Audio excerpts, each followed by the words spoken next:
Welcome to the 2022 I Love My Library virtual celebration. Thank you so much for supporting the library through this year's special event.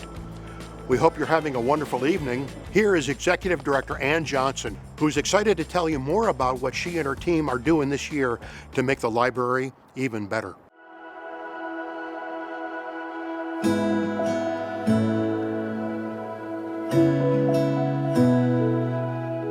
It's been a challenging but also really rewarding year here at the Desert Foothills Library. With so many uncertainties, we decided to focus on investing in the people who shape our library, the volunteers, patrons, and staff. We reinvigorated our volunteer program, upgraded the technology our patrons use, increased youth STEM programming and materials, created strategic partnerships with other local nonprofits, redesigned our membership program, used design thinking strategies to change the way children interact with our collection. And we hired passionate and dedicated staff. Join me as I introduce you to these innovative initiatives and the people who made them possible.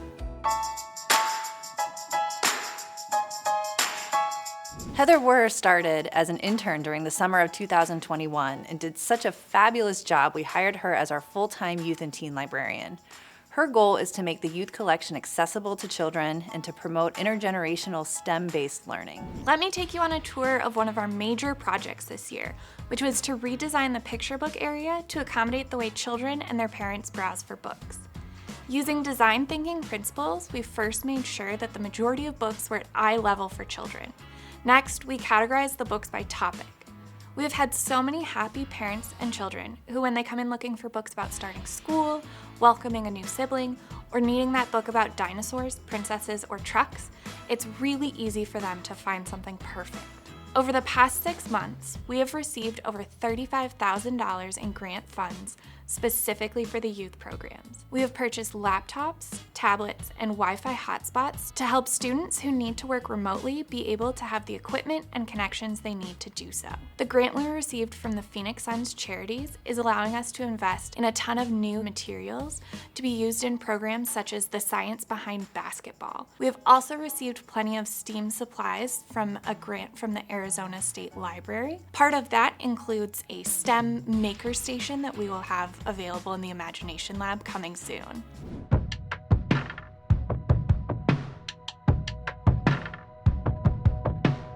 Cassie Green is our circulation manager and comes to us with years of experience supervising busy library environments, including working closely with volunteers. She, along with acquisitions librarian Sarah Zapataki, are currently working on rolling out our new self-checkout machine. Thanks to the generous contributions of an anonymous foundation and numerous private donors, we were able to roll out this exciting new feature for our patrons. After months of preparing the collection through RFID tagging, patrons can now, if they so choose, check out items on their own. Let me show you how it works.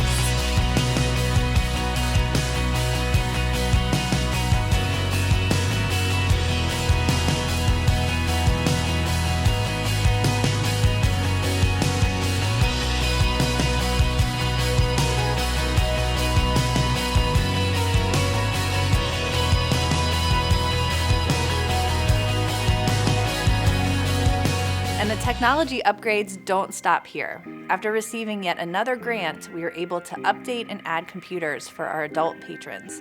Public Services Manager and Programming Librarian Ashley Ware is here to talk about these upgrades as well as some exciting upcoming programs.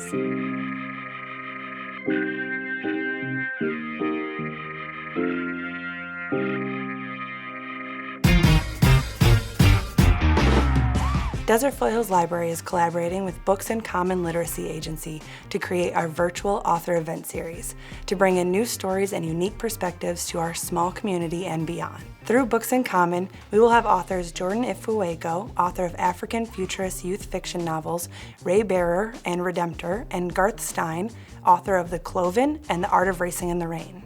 Library staff also have an independent relationship with Kevin Grazier, scientist and author of the Holly Weird Science series, which explores how speculative fiction shapes our understanding of the world. Jordan Ifueko, author of Raybearer and Redemptor, are coming to Desert Foothills Library on March 4th. Garth Stein, author of The Cloven, will be at Desert Foothills Library on March 23rd.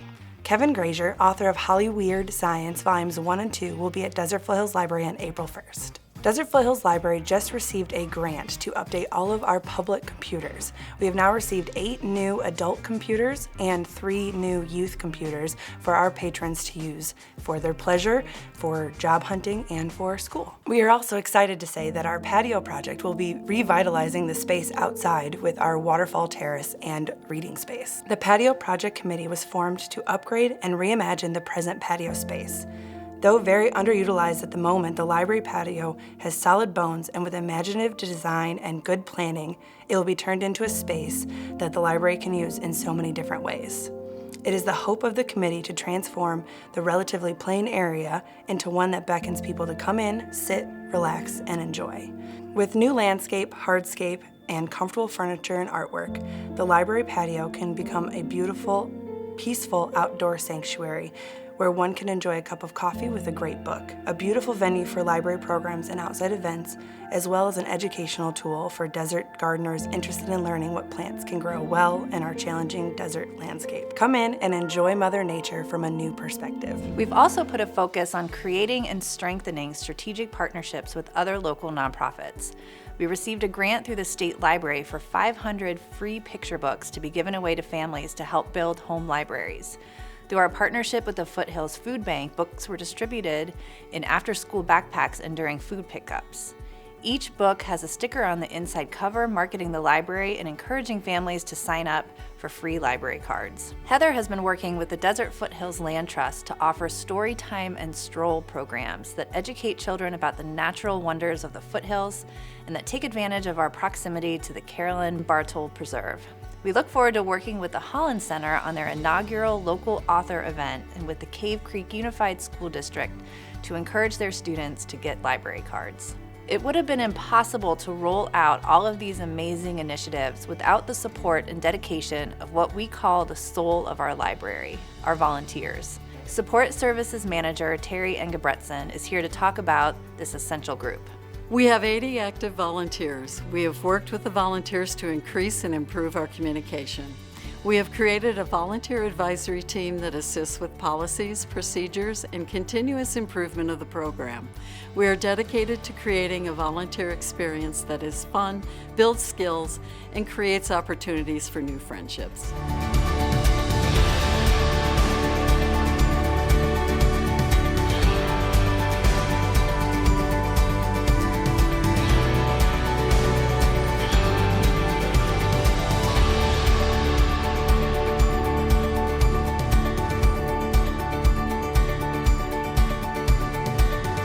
And we certainly couldn't do all of this without you, our supporting members.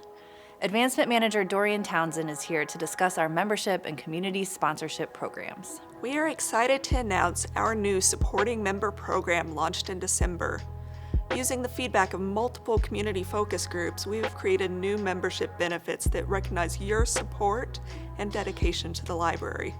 Along with exclusive events and recognition opportunities, we also have these totes for all donors, as well as Yetis for those who donate $500 or more. We also created a community sponsorship program for multi-event support and marketing opportunities that will help local companies get their name out there, such as Steve Morse with State Farm and Desert Diamond Casinos. We look forward to working with your business in the future to grow your reach.